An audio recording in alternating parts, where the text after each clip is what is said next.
Marriage can be tough when you're stuck with weird in-laws. Christiana, the mother-in-law, looks worn out as she seeks sympathy from relatives. And she never gets better at cooking. Have you ever met an adult who can't learn? Layla, the sister-in-law, jumps in, adding fuel to the fire. Enough is enough. Armed with undeniable evidence, I step in front of the family.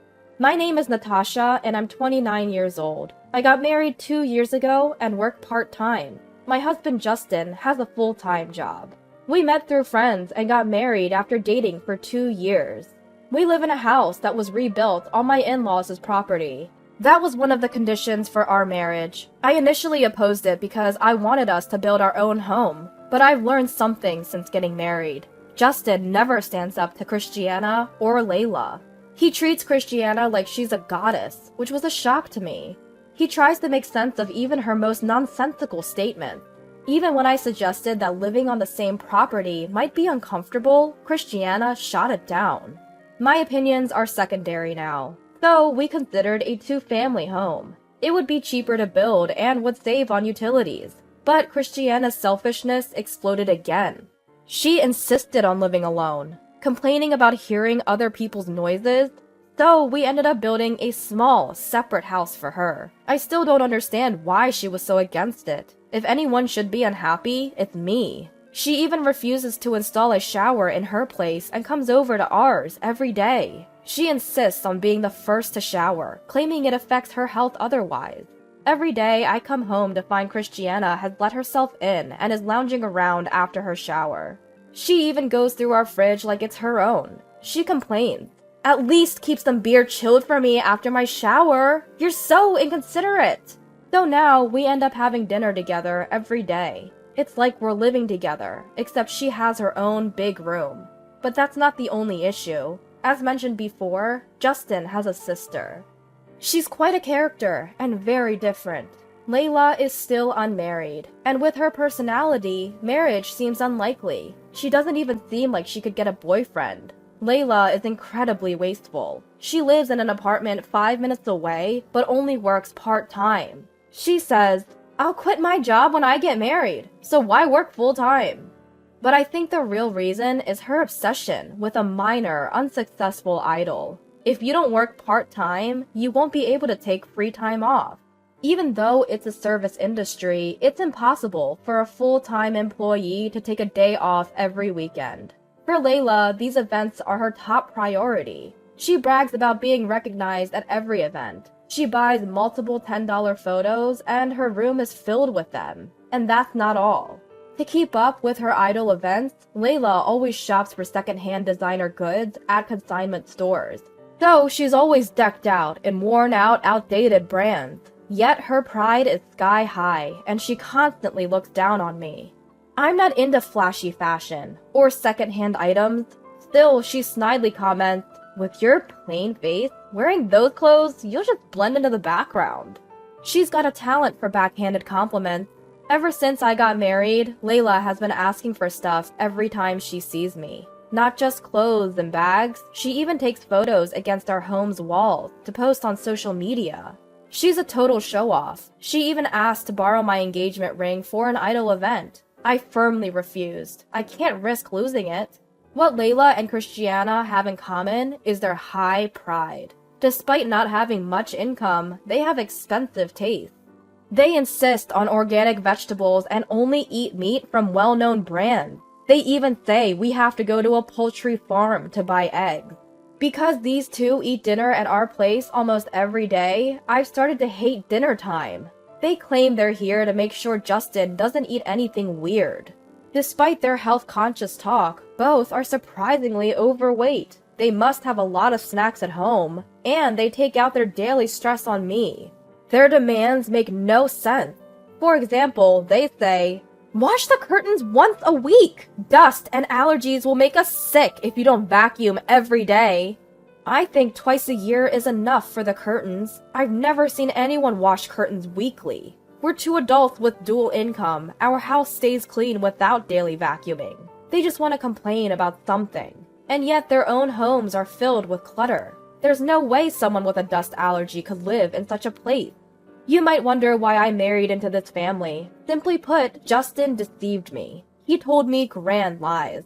First, he said saving money was his hobby. We never splurged on dates, so I believed him. I'm not used to luxury, so his frugal lifestyle felt comfortable. I thought we'd save money to invest in our hobbies. When I shared this with Justin, he seemed very sympathetic. But after marriage, I found out his financial situation was entirely different. He's not the same person I dated. He also lied about enjoying his job. He tries to find excuses to skip work. His company probably knows. And his entire family just wants to work me to the bone. Here's the strange part. Justin told me to quit my full-time job when we got married. He said one condition of our marriage was for me to become a housewife. I was too excited at the time and lost my sense of judgment. I never liked my job, and I had always admired housewives. I saw posts from housewife friends who always kept their homes clean. I wanted to support my family in a sparkling clean home like hers. But once I started married life, everything was different from what I'd heard.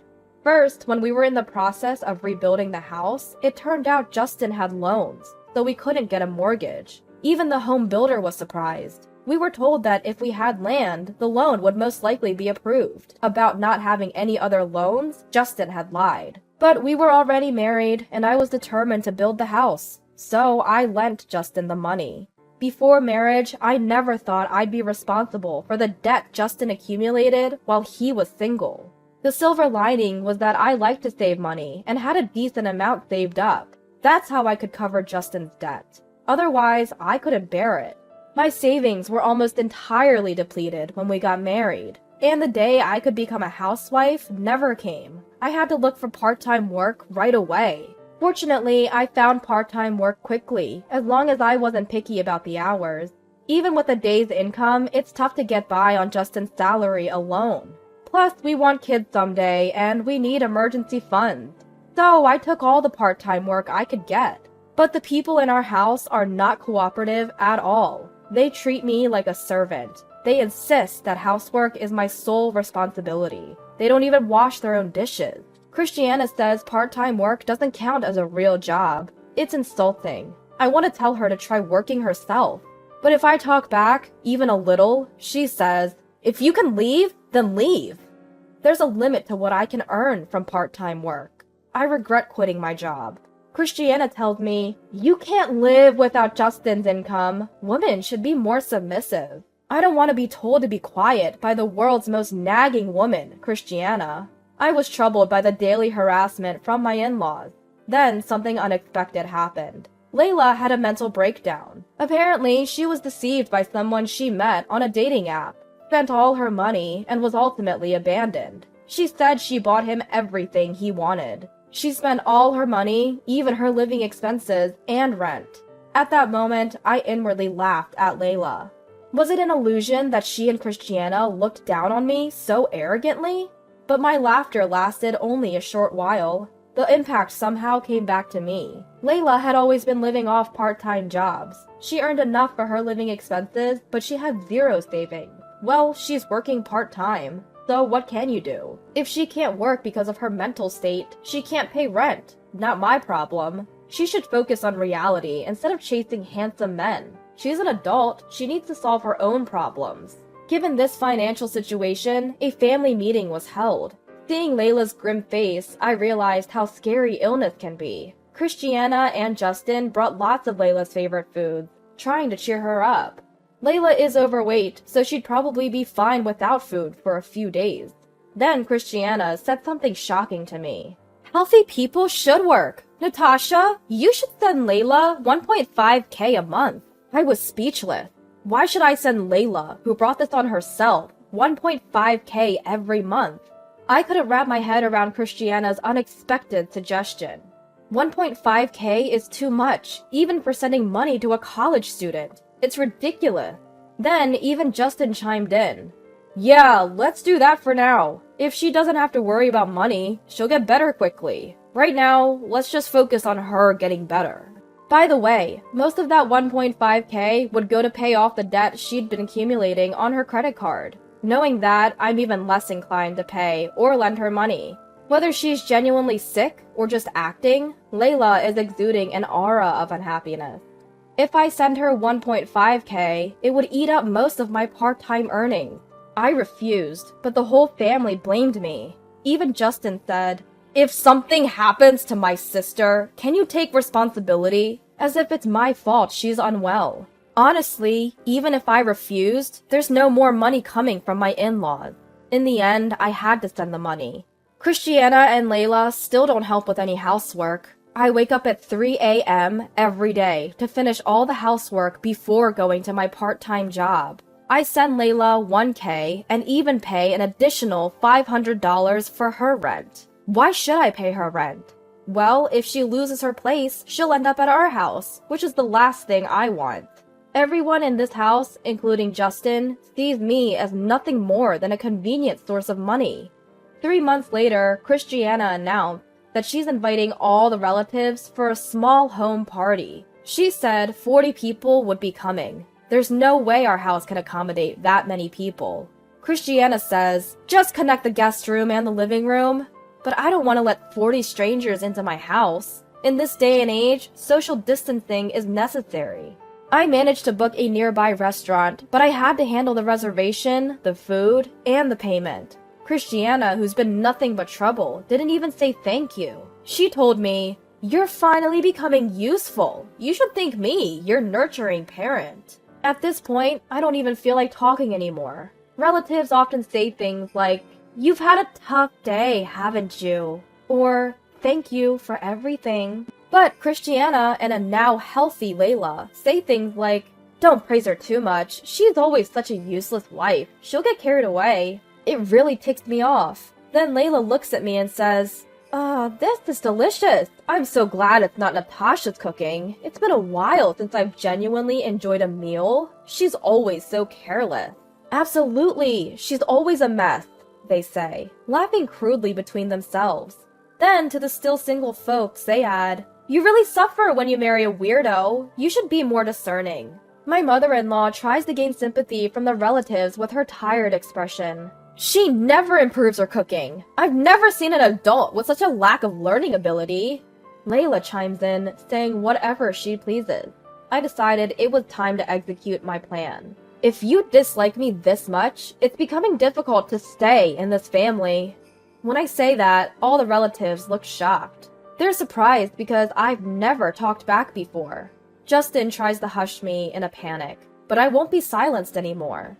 I thought this was a good opportunity to expose Christiana and Layla's true nature.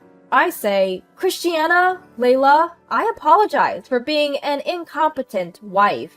They look satisfied. "Good! You understand! Now be quiet. Don't meddle in other people's affairs." Other people. At that moment, all my doubts disappeared. I've reached my limit. I can't send money to Layla or pay the rent anymore. The room buzzes with chatter from the relatives. Everyone is confused. I explain to everyone. I'm glad Layla is feeling better. I was worried when she got scammed on that dating app. Christiana desperately tries to silence me, but it's too late. The relatives won't let it go. They all want to hear the details. I tell them how Layla got scammed and became depressed, how I was sending her money, and how I was the only one doing housework because my family wouldn't lift a finger. The relatives are all extremely angry. First off, it seems like no one even knew Layla had a part-time job. She had everyone believing she worked at a big corporation, so you can imagine the shock. Why aren't you working then? Why are you so broke? Questions started pouring in from all the relatives. Seems like she couldn't lie anymore, so she started to spill the beans. When she tried to say she wasn't working due to health reasons, I had to correct her. Come on, stop lying. You're just living life around your failed idol career. Layla glares at me. Justin steps in. Enough! She's finally getting her spirits up. But I know she's been fine for a while. I know she's been attending idol events every day last month. It's infuriating to see her take photos with random guys for $10 each, all on my dime. I exposed everything, from her reckless spending to her death and the mysterious money transfers. Then Layla starts fake crying, claims I've been bullying her and Christiana. I couldn't believe the audacity. but I had prepared for moments like this by gathering plenty of evidence. When I played the audio of Christiana and Layla bullying me, the whole family was in an uproar. I then announced my decision to divorce. I also told them that I had already packed my bags and was ready to leave the house. My husband was both shocked and angry. He probably didn't like being called out in front of everyone. The relatives were furious with my in-laws, saying, "This is totally different from what we've been told." Their support boosted my confidence. Although my husband was angry, the relatives backed my decision to divorce, and it was finalized without a hitch. We're not a wealthy family, so I couldn't expect any alimony or property division. However, with the help of my relatives, I was able to arrange for the money I had lent and sent over the years to be paid back in installments. I had thought that money was gone for good, so it felt like a win.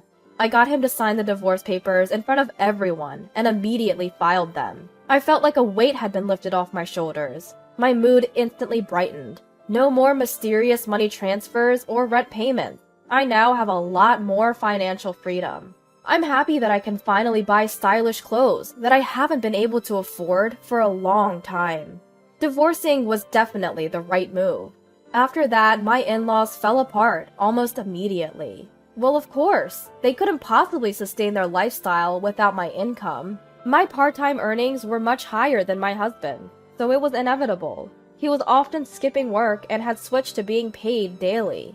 He had been lying to me and spending his days gambling. There's no way a household of 3 spendthrifts could ever work out. 4 months after the divorce, I happened to pass by my old house and saw a for sale sign. I couldn't help but smile, thinking, serves them right. Since that family gathering, some relatives have been concerned about me and kept in touch. They often update me on what's happening with my former family. From what I've heard, they can't make ends meet and have moved into an old apartment. It's one of those rare places where the toilet and bath are shared.